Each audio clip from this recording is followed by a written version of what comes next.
Daniel due dong piario wi ario due me abiro mwaka fuda lebario piario wi angwena be juli matek putwal watamani weekend o woro mabe chako chabiet ene mabe de twala juli wando TV yukwa me kudiko weng mawaluni Rupiny ya ema akwero kara chelo ki Sara Adong but here studio kan Sara weekend woro ni were my bed swell but a little bit too busy. You know, I handle both current affairs and sports, and that is something unique about me.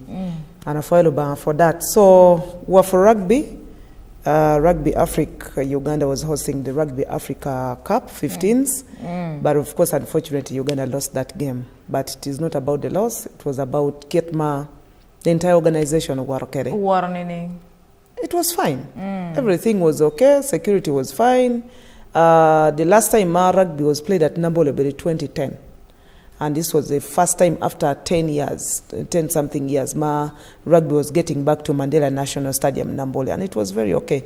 But I think there's a specific part going Wabiloro about it more and we more. Can make court any poor balo? No, fortunately enough, Nenchalo Pangi Numir, rainmaker, lemon, rainmaker. Rain stopper. Couldn't rain stopper, couldn't rainmaker. Rain stopper, give rainmaker when you team my bed to wall. So go on your quad put you enter weather negero beriji kumeno enemy. I remember a very shocking Michael walk right, Michael Penyani. I don't ine mono iloko killer lock caught che. Well caught what you Chapay Michael why you mean of all people and I better like jock to well. What for you know war on my bed it was Caribbean Uganda. It was terrible. Like basically first half by Uganda was just Zimbabwe or capturing Uganda. I tell you, my do make when a chawa metro and super lady taking age mature lock me. Ericum get more happening in the world. The war again a little bit of highlights though. Again, Kenema President Joe Biden okatikere statement me stepping down. And no, it is just an highlight. I know we're going to discuss about it. And to get money and to sparkling the conversation by the two women. Of course. Kamala Harris, Michelle Obama. Why boko wengi highlights ma producer kero ento mere kong me chako boko loko me kudiko enini wa chako ke lok pala dit lo ma eno loko ching abichel national address ever since COVID-19 oberiti la dit lo tiki kero me bingani TV ki radio padana wachu ngoma tika time en machala la do luo me Uganda kinji mano loko berji madwong ento moko na mera neno eno ber ka chimo wang dane lok me fur dago nyo swam amir kong wa win duana eni kong manok ka che king national address eni chambi chel kada kwanywa pato. Hence, please all the people in the wetlands live peacefully. You have done enough damage. We are not prosecuting you. It is an amnesty. Simply leave.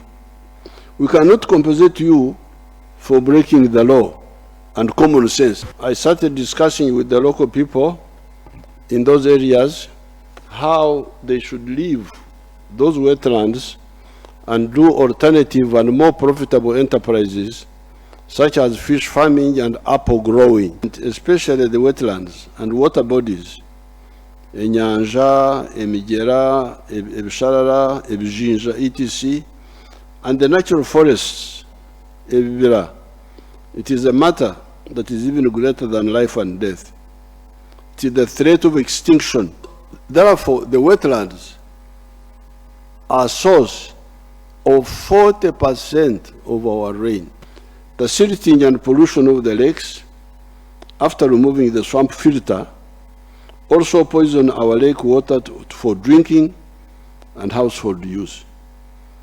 It pushes up the cost of clean water for that purpose. Blaming NEMA as to why they allowed people to settle in the wetlands and come later to evict them is of course a good point.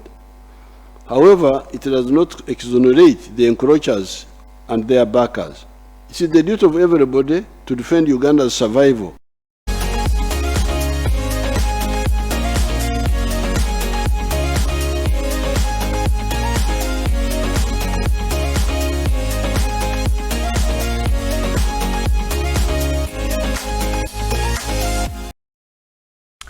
Chal ki duan la dilo president yo Museveni matika lok mateko to lok me Dago makite ka forne Sara mara la dilo but this time tika highlighting lok me swamp reclamation ke nana ken pingi no ping wen ki for ke kero petrol station be petrol station ay ngom be bi achara mateko to me replacing swamps Dago Ento ema kong miero an kanoni unfortunately la dillo katika lok pe no chance me no feedback nyo la peny ma ki penyo logo mer all through ngeo wan ki media de wanu ni senior presenter ma mekwa so kanoni wan be no tiki chance me peny la dillo ana bi penyo kong la dillo ana tamu ni jo ma gi winyo gi bo penye ni kong jo mo chero kati ki Dago enini mono guno warga ki bod nga anga mono mo miyo nema mono uberu ka kwe nema tika serving interest pa government pa nga ka nema tika serving interest pa government ma mekwa me Uganda ma an ki ien ke en la dillo di part of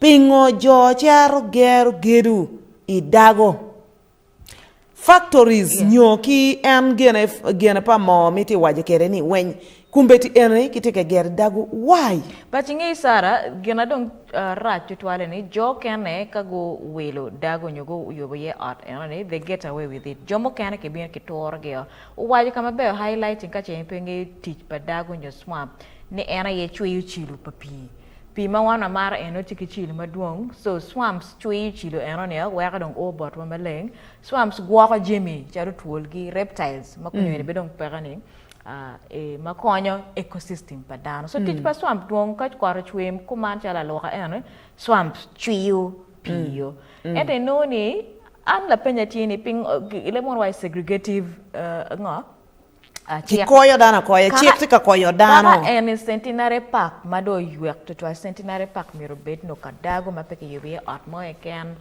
pian ene Dago machu pi weng me di Kampala city ini man because centenary park yubo kono ka bus kono ngo ka korchwe no kidgum house ko exactly eto watin wadira na ninja manene Amelia Chamba de trade minister ubino makoka kumbiri yueni yik pian no ke yema dano ko ne is centenary so I am beruka defending that defending and that's a challenge more atikere in most cases I know ni aberuka loki dar matiki government parastatals mapapat giwani pero madit ka implementing policies madwong I Uganda ti iching the politicians because a minister beru politician and no representing a given constituency so Ami honorable Amelia Chamba de at that point in time no miero kana dida en mara Uganda no miero ko amal wen but you guys look wunuti traders ento kama wan wati yeni po miero wabedi ye we ka chira ne ka kwaro chwe no cha wen around the Ginger Road area ti flooded and then we begin saying ni the drainage system is bad. It is not a drainage system, it's actually Kigwok but last week Emma very border and I think I was getting from somewhere around in Zambia. So I take a car. Then I have a conversation with that guy, Maberikere Bodani. The guy was like, Peropa Kampala, Tini Wangola, around Ginger again, industrial area. Lacho wajini Kampala when you actually Dago, including that area, may industrial area ni kamati ye. Actually from our offices of New Vision. Pere wakumo. Na lukolongo kwa kweni when kano pilongma danu mier peki geru ka kenyu enni. That's why kikero factories. So, but the end of it all, yes, it is true. Watika miru human settlement, bene watika miru urbanization kingoni when ento kabir macha Luigi. Kabiro machalo kansanga gere ineno kinyuro kere. Then there's a place ke chero like when you're going to Bugema University. Ka kenyu eni wen kot ku chwe no dano or padano ponkipi kuman ema. Dano geru in the middle. Ginarachi pingi yone kera ini chwe art kera ini tim kanir ma kor chwe kor bu yejo en kaka ipo yi log mo bino time Kisumu 2 years ago yes the lake shores of Lake Victoria personally I got a chance maybe Kisumu for 2 weeks at least in 2018 dar magu geru around Dago areas me Lake Victoria Kot ko chwe Emma you hate being Kisumu yeja wakumbeti any hundreds of people guwe kugangima bejo mogi gero ma bejo in Kisumu around the Lake Victoria areas up to now as I say so mamekwa tika kwere la dilo tika loko Dago in ento po loko gire authorities new state enterprise. For me, what I want him to come out. Yes. And get mamira la did lobo ko bin kong machel kong. First of all, Jo magu cher ka geru geri Dago ma noki wai pe geru, and they went and constructed the mere peki compensating again. That one I stand my words.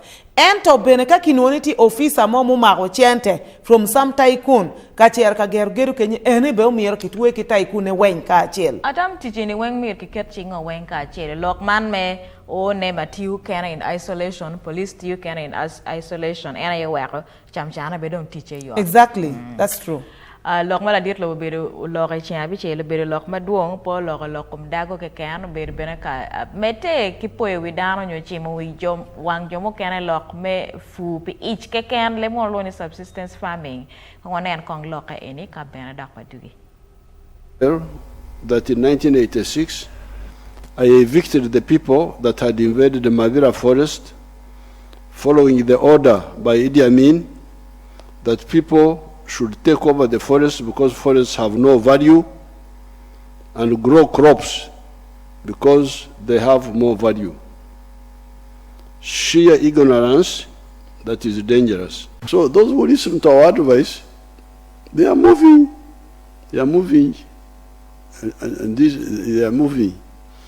But those who sit here and just terrorize, they can deceive themselves. The manufacturing sector is now exporting goods worth of US dollars 2.5 billion per year, per annum, employing 922,000, almost 1 million people.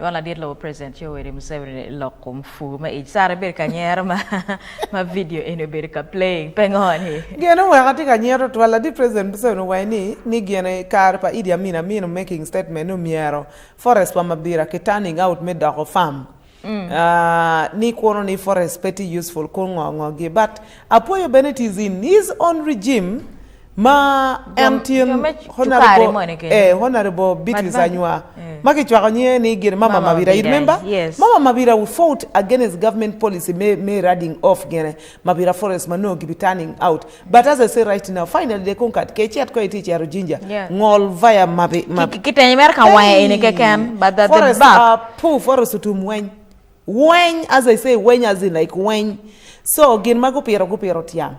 So in other words, Mama Mabira fought her battle, but still at the end of it all, she did not win the battle.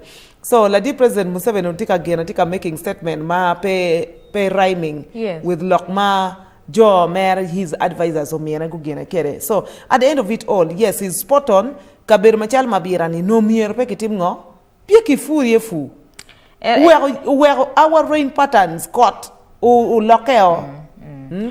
Kibena lok me fu Sara producer chen wati lok kum fu me cham me ich bala dir lo pe lok me kulu ki Dago little ti why ni twale atame tung bot watung ko male me Uganda e dana for fu me ich twal you know ni talk or kenyu ki for bo ki for kon la yata mo ne magi tung ki cham me lan chutum eto fu mane me biachara fu makelu chen fu makelu nyim fu makelu lako ko pa dana pe dir twal kap dir tito district majal no ya gi kwana and largely that's why chan bana duong kono watim ngo me lako idea mani a fu mera cha chan. The NRM manifesto May 2021-2026 kapo yo mabet twal.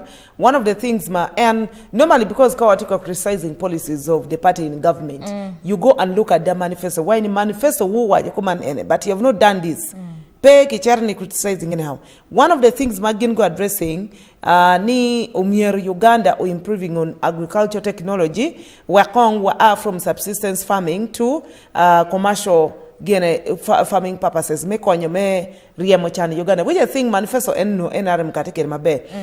Emma to be honest kai penyo dan ko better as we go to 2026 general elections if I'm to criticize analytically anoni the manifesto eno ber mabe ento practicability mere pere in terms of agriculture furu watika neno kitunga ngwa yung malome Uganda yet we have the fertile soils bene a few places chalo amuro ka Kenya ene noya and jo magiti ki farms madon eno belo lonyo talk about the likes of General Tema Wine I think Honorable Norbert Mao and the likes mono jo magiti kichente magituero ka furu at a larger scale ma bene larger scale any bene pekar 40 hectares ento okay law about latte dero ma gwak nyo pucher kama bo ki kwan ki ngoni they do not have the abilities maybe ki por malach for more than 5 acres because there are so many factors Machel in Emma ke tibe latte dero ke bero ki ngom maduong kong investor money in the name of investor la ku bubino why ermir ngom erni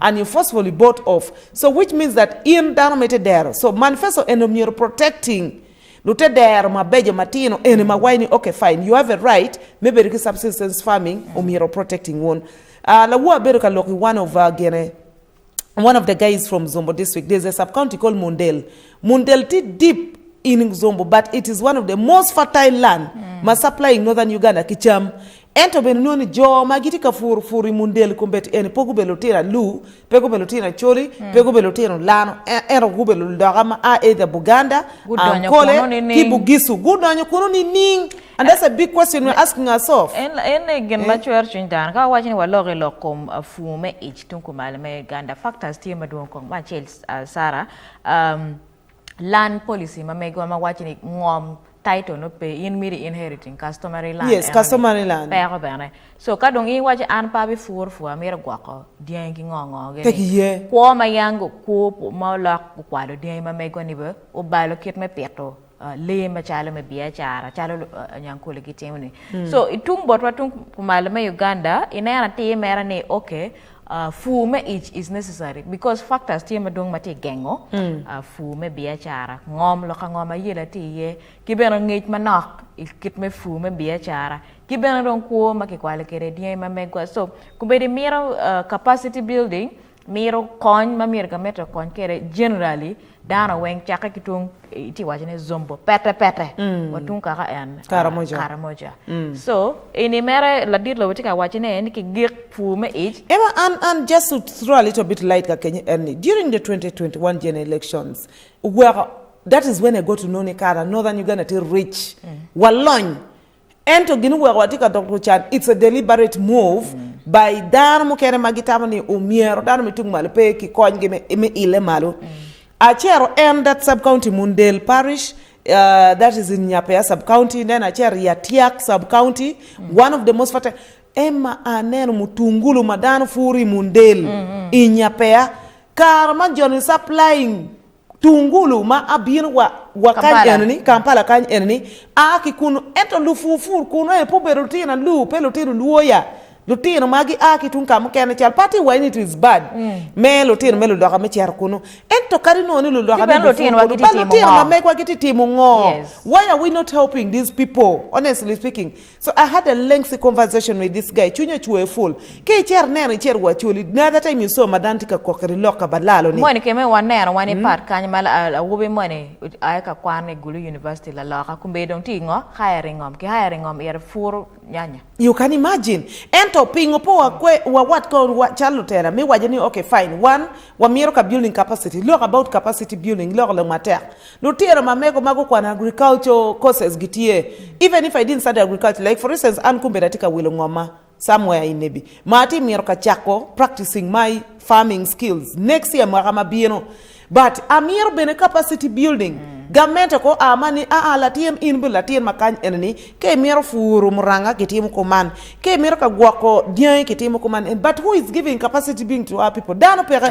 so la did president Museveni miro ko dokong to that core ni okay fine oti miro substance farming ento capacity padano ema kwero ke sara netika kwene that's what we need most yes be mer nikiti lorie ento kira sara wai kene ni be ni fonbe bien kifu me biachara pe fu me ijekan waten lok pala dit lobo enon yo kenyi ko nako ci nen lok mu kati ma dit ma don ku mere ti ma liet to twal ilo me America ento wi lobo lo lok pa President Joe Biden mo wako chung ma queen we bodo inendwe apa we achele Sarah. Yes. Politics me America ikumberi is the headline kaweng because keronge kene America is a superpower.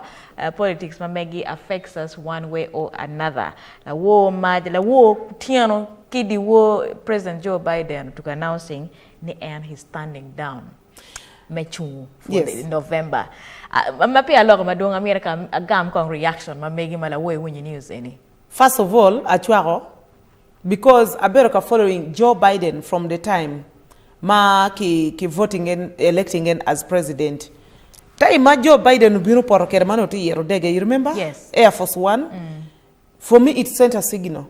Ni Joe Biden peti kigufu metelo tela mabe. Wawachi and because I practice politics also. Even for you to be la tela mabe kong machel kong umnyerbed mentally stable, physically stable, physically fit. Joe Biden ti 80 something years right now, as we say. Yeah. So one. Whereas Damtika Waini, it is Donald Trump's influence. I do not want to believe it is just merely Donald Trump. Abero kakwano a full story team enemy. Mafuri pa bien studio kan eni. Actually, there's a gentleman, again, the former president of US Barack Obama. Karachel ki Nancy. There's a lady called Nancy, serving in his government. Ki wajani secretly gene gubiro ka lokila did Biden to step down. Because as the Democratic Party, me America, me Uganda, me America, tika yenyo, replacement, pa Joe Biden or their flag bearer, gunoni Biden cannot be.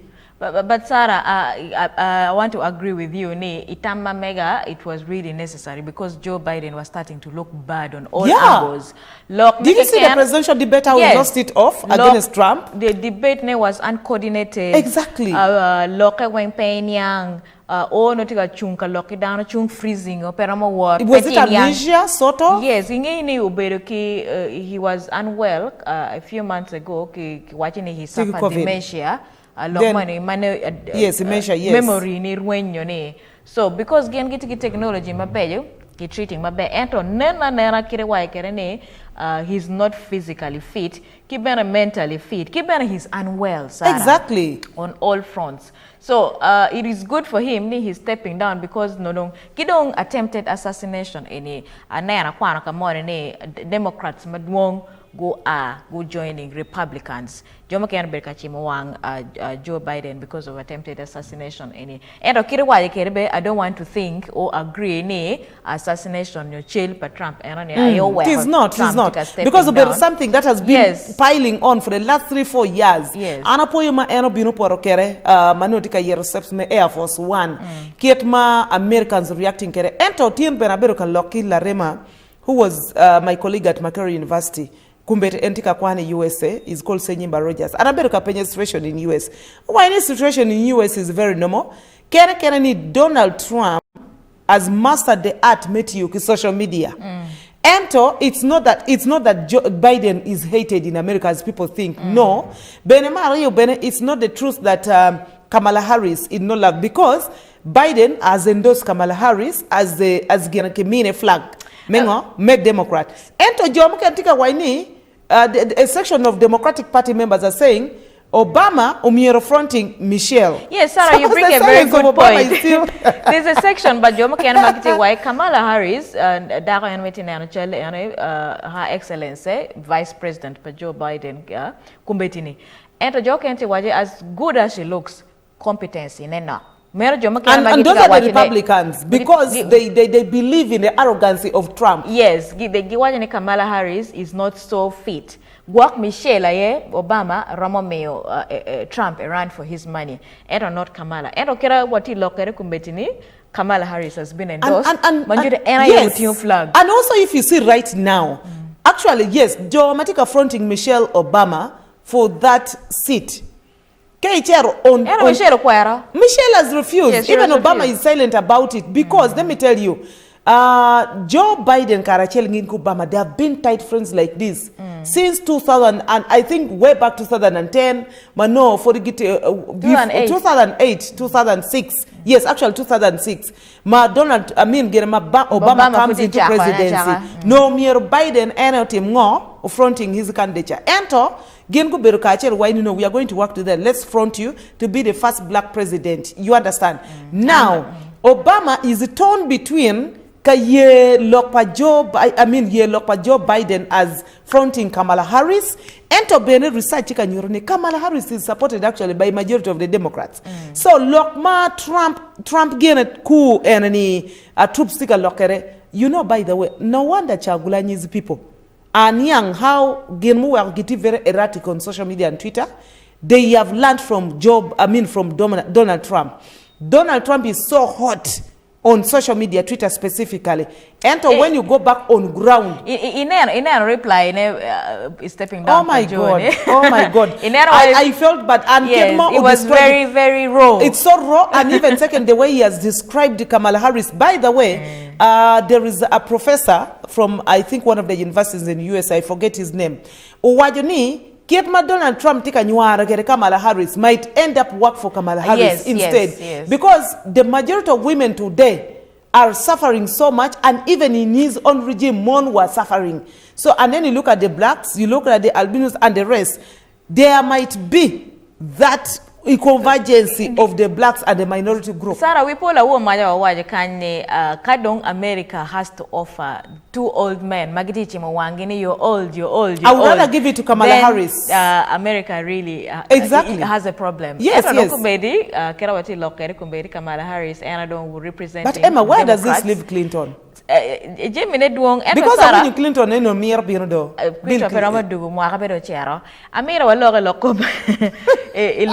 campaign pa Donald Trump. He can lock me stepping down pa Biden. Lock him attack ma Trump te wajene lock me ke pay ki paperwork pay ki ngo. It's going to be the biggest deportation in the history of America. Kache kichimo and maybe the president. In it Ramo acting in his favor, in this favor for him. It might not necessarily enter to Donald aligns to Russia. And there was a section Padarma Wainekat Donald Trump or President Dori Nenchalo Lueng between Russia and Ukraine, which I think is a fallacy for me, because the battle between Ukraine and US Russia was beyond even America's Guinea. But also Kenya and better at the same time, we need to focus about ourselves. How is it going to affect Uganda?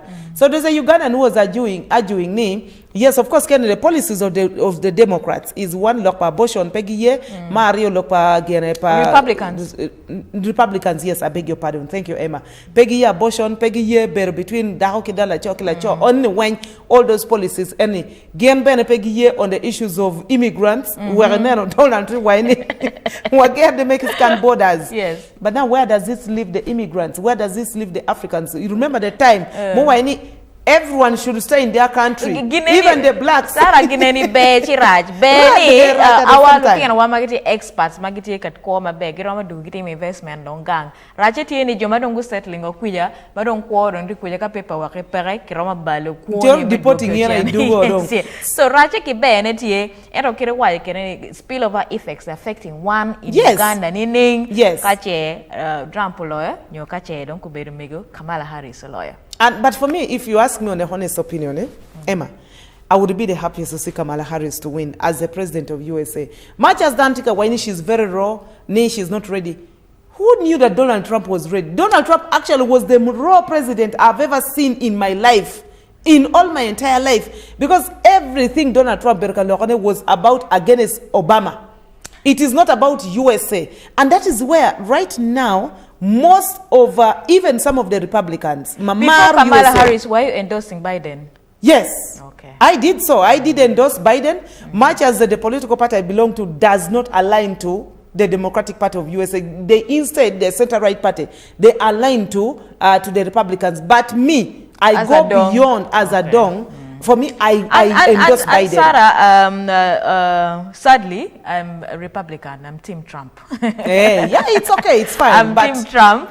I think America needs Trump right now. Itama mega. But he was there before, Emma. What did he do? That's a question you're asking. When your para, Trump. Which when was on the... But anyway, Tama mega. Americans have always been warmongers from the 18th century. In the 5 years, my Trump Tieni, Russia was not attacking from Ukraine. The 17th century, Americans have been warmongers. Whether Republicans, whether Democrats, they will always be warmongers. So, in my opinion, I think America needs Trump for 5 years. Because get on my doctor about Democrats. Anyway, Tama mega one kid Sarah. America, you are not a